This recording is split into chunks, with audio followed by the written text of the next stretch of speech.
Refrain, reader, from reading this book. Whatever you do, you've been warned. TheVoiceBeforeTheVoid.net. The Presence of Death. From The Blind Owl by Sodega Hedoyat. Read by The Voice Before the Void. I had many times reflected on the fact of death and on the decomposition of the component parts of my body, so that this idea had ceased to frighten me. On the contrary, I genuinely longed to pass into oblivion and non-being. The only thing I feared was that the atoms of my body should later go to make up the bodies of rabble-men. This thought was unbearable to me. There were times when I wished I could be endowed after death with large hands with long, sensitive fingers. I would carefully collect together all the atoms of my body and hold them tightly in my hands to prevent them, my property, from passing into the bodies of rabble-men. Sometimes I imagined that the visions I saw were those which appeared to everyone who was at the point of death.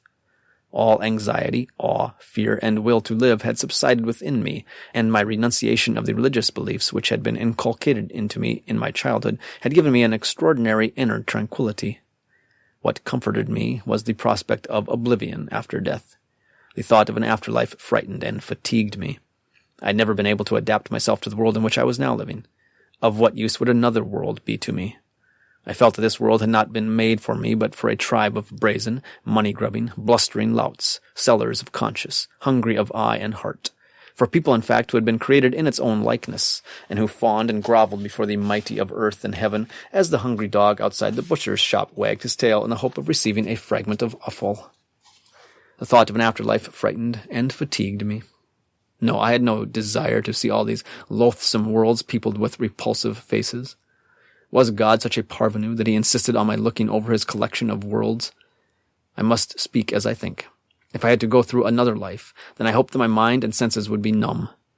In that event, I could exist without effort and weariness. I would live my life in the shadow of the columns of some lingam temple. I would retire into some corner where the light of the sun would never strike my eyes, and the words of men and the noise of life never grate upon my ears.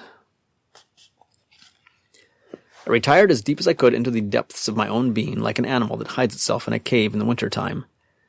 I heard other people's voices with my ears. My own I heard in my throat.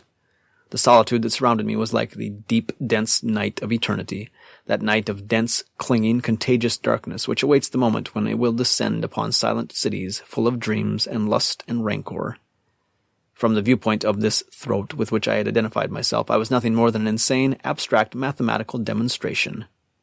The pressure which, in the act of procreation, holds together two people who are striving to escape from their solitude is the result of this same streak of madness which exists in every person, mingled with regret at the thought that he is slowly sliding towards the abyss of death. Only death does not lie. The presence of death annihilates all superstitions. We are the children of death, and it is death that rescues us from the deceptions of life. In the midst of life he calls us and summons us to him. At an age when we have not yet learnt the language of men, if at times we pause in our play, it is that we may listen to the voice of death. Throughout our life, death is beckoning to us.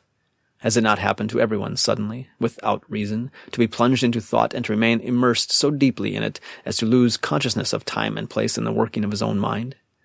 At such times one has to make an effort in order to perceive and recognize again the phenomenal world in which men live. One has been listening to the voice of death.